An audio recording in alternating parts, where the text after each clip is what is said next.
Hi friends, please subscribe and like my channel. My wife hid a secret for 7 years, and it broke me. I'm 35 million. My now ex-wife, Emma, is 34 female. We were married for 9 years, together for 11. I thought we had a great relationship. Strong communication, shared dreams, the usual ups and downs, but overall, solid. Or so I thought. It started with a phone call, a number I didn't recognize. It was around 10 p.m., and Emma was already asleep. The screen lit up. Private caller. I don't usually snoop, but something didn't sit right with me. It went to voicemail, and curiosity got the better of me. I listened. It was a man. He said, "Hey, Em, I know we said we wouldn't talk anymore, but I saw your post about your anniversary. 7 years. Wow. I still think about you. I hope you're happy, just needed to say that. 7 years." I sat there in silence. My stomach dropped. That would have been 2 years into our marriage. I didn't know what to do. I saved the voicemail. The next morning, I asked her straight up, "Who's David?" She froze. I'll never forget how fast the color drained from her face. What followed was a confession that shattered everything I thought I knew. During a rough patch in our 2nd year of marriage, when we were arguing a lot about money and work-life balance, she reconnected with her ex-boyfriend on Facebook. She said it started as innocent chats, but quickly became emotional and physical. She said it lasted for about 6 months, and they ended things when she realized what a mistake it was. She claimed she never told me because it was over, and she didn't want to destroy what we had. She destroyed it anyway. I moved out that day. I stayed with my brother for a while. I was numb, then angry, then depressed. I asked her one question that still haunts me. Was I just the backup plan? She cried, told me she loved me, that she was scared I'd leave her back then, and now she's terrified I will. Well, I did. We tried therapy, but I couldn't unhear that voicemail. I couldn't unsee the version of my wife who had lied to me for 7 years, who smiled in photos, held my hand at family events, talked about our future, while hiding a massive betrayal. We finalized the divorce last month. I'm not here looking for sympathy or judgment. I just needed to get this off my chest. Because for anyone out there thinking secrets protect relationships, they don't. They rot the foundation from the inside out. I met the man my wife cheated with, and it was nothing, like I expected. It's been 4 months since the divorce was finalized. I moved into a small apartment on the outskirts of the city. Not much, but it's quiet, peaceful. And after the emotional wreckage of the last year, peace felt like a luxury. I hadn't spoken to Emma since the final court date. We'd both agreed no contact was best. But one day, out of nowhere, I got a message from a name I hadn't seen since that night. David. The guy she cheated with, his message was short. I know I probably have no right to reach out. But I heard about the divorce. I'm sorry. I didn't know she was still married when we reconnected. Can I buy you a coffee and say this to your face? I stared at that message for an hour. A part of me wanted to delete it, block him, move on. But the other part of me, the part that couldn't sleep some nights, wanted answers. So I said yes.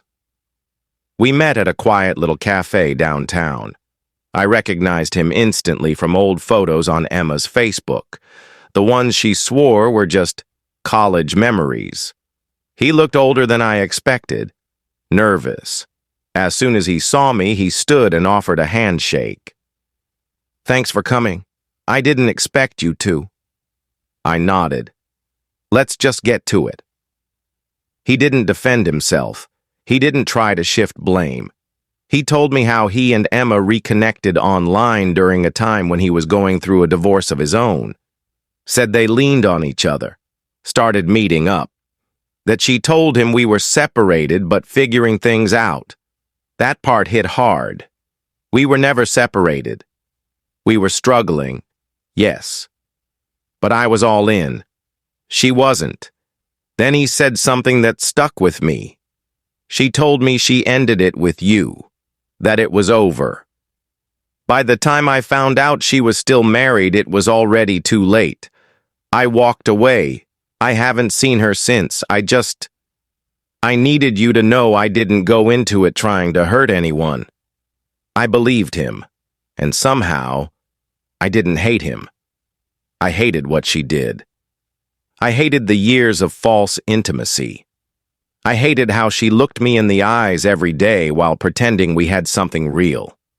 But David? He was just another guy who got caught in her web of lies. Before we left, he said, "You deserve the truth. I hope you find something better, someone better." I shook his hand, and for the first time in months, I felt something close to closure. Fast forward to now, I've started therapy. I've reconnected with old friends I lost touch with during the marriage. I picked up hiking again, something Emma never had time for. I even adopted a dog, a goofy golden retriever named Max, who insists on stealing every sock I own. And one night, out on a trail, I met someone. Her name's Rachel. She's kind. She asks questions. She listens. She doesn't flinch when I talk about the mess I've been through. We're taking it slow. No labels, no pressure. Just two people walking through the wreckage of their pasts and finding comfort in quiet company. I still think about Emma sometimes, not with anger anymore, but with understanding. She was broken in ways I couldn't fix, and maybe I was too. But here's what I've learned. You can't build a future on secrets, but you can rebuild a life from the truth. And I'm doing just that. Rachel gave me an ultimatum, and it forced me to face what I was running from. Part 4. Things with Rachel had been smooth, almost too smooth. After Emma's surprise visit with Oliver, Rachel stood by me, never judged, never tried to influence my reaction. She just listened, but I could tell something shifted after that night. One evening, we were watching a movie on my couch, Max snoring between us like a living pillow. And during a quiet moment, Rachel muted the TV and said, "I need to ask you something, and I want the truth." I paused, already sensing what was coming. "Do you still love her?" I didn't answer right away, because the honest answer wasn't a clean yes or no. So I said what I felt. I don't think I love her, not anymore. But I think a part of me still hurts for the person I thought she was. Rachel looked at me for a long moment. Then she nodded. "I get that, but I need you to decide something soon. Whether we're something real, or if I'm just your recovery story." That one cut deep, because she wasn't wrong. I'd leaned on Rachel during the worst months of my life. She had become my shelter, but I hadn't really chosen her, not with intention, not with clarity. So she gave me space, said she'd stay with her sister for a week, and told me to really think. For the next few days, I walked a lot, alone. Max always by my side, chasing squirrels and dragging sticks twice his size. And I found myself thinking less about Rachel and more about Emma. Not because I wanted her back, I didn't, but because I hadn't truly let her go. Not really. I was still angry, still confused, still wondering if I had somehow failed as a husband. So I did something I didn't expect. I called Emma. She answered, surprised but calm. "Hey," I said. "I don't want to reopen anything. I just need to ask you one thing." She said, "Okay. Back when you cheated, did you ever plan to tell me? Ever?" There was a long pause. "No," she said finally. "I planned to bury it and pretend it never happened, because I thought the truth would destroy us." "It did," I said. "It destroyed us the moment you chose to lie." Another silence. Then she said something that weirdly set me free. "I know, and I'll regret it for the rest of my life." I hung up. No yelling, no closure talk, just truth. Raw, simple, and long overdue. That night I called Rachel, told her to come over. She did cautiously. When she walked in, I said, "I choose you. Not because I need you, not because I'm broken, but because I finally feel whole enough to love someone the right way." She didn't cry. She didn't make it dramatic. She just smiled, took my hand, and said, "Then let's start from the beginning." And we did. Life isn't some perfect Hollywood ending. I still go to therapy. I still flinch at certain memories. Sometimes I wonder what Oliver will grow up believing about his parents. But I've stopped living in the wreckage. Rachel and I eventually moved in together. We adopted a second dog because Max needed a partner in crime. We travel, we talk, we trust. And Emma, we don't talk. But sometimes I see photos of her and Oliver online. And I hope, truly, that she's healing too.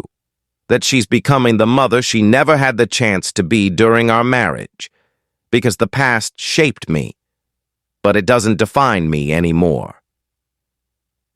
1 year later, I got an unexpected wedding invitation from my ex-wife, Part 5 final. It's been over a year since Rachel and I moved in together. Life looks peaceful now. We still argue about which way the toilet paper roll should face. Max still steals socks. Our second dog, Luna, a moody husky mix, howls every time we leave the house. But we're good, solid. Not perfect, but real. A few months ago, I proposed to Rachel. It wasn't dramatic. No rose petals or rooftop dinners. Just a quiet Sunday morning, coffee in hand, dogs at our feet, and a simple, "Hey, want to keep doing life together forever?" She laughed, cried, said yes. We started planning something small, just close friends and family. No fluff, no fake smiles. Then last week, I got a letter in the mail, a wedding invitation from Emma. I stared at it for a long time. The envelope was handwritten. Inside was a card with watercolor flowers and gold script. It read, "Emma Grace Mitchell and Thomas Eric Lane invite you to join them in celebration of their marriage." At first I was confused. Thomas. Then I remembered. He was one of the guys from her college friend group. Quiet, artsy, used to post deep quotes on Facebook back in the day. They must have reconnected after everything. The back of the card had a note, in her handwriting. "I know this is strange. You don't have to come. I just wanted you to know I'm finally marrying someone who knows everything about me, and stayed anyway. Thank you for being the chapter that taught me how not to lie to love. I hope you and Rachel are happy. Emma." I didn't know how to feel. For so long I had imagined confronting her again, with fire, with rage, with pain. Instead, I felt peace. She was moving on, and not hiding anymore. And weirdly, I was proud of that. I showed Rachel the invitation. She read it, looked up, and said, "You going?" I shook my head. "Number. But I'm glad she's where she needs to be." Rachel nodded and tossed the envelope in the drawer we keep old receipts and random keys. "Come on," she said. "We've got cake tastings in an hour. Priorities." So that's where I'll end this. Not with drama, not with betrayal, but with truth. Here's what I've learned. Healing isn't about forgetting what happened. It's about choosing what matters next. Not every relationship ends in failure. Sometimes it ends in growth. And sometimes the most loving thing you can do is let go without bitterness. So if you're stuck in a story that hurt you, just know the next chapter can be better. You get to write it. I did. And this time it's honest. Thank you for watching Story. Please subscribe and hit the notification bell for more real-life stories.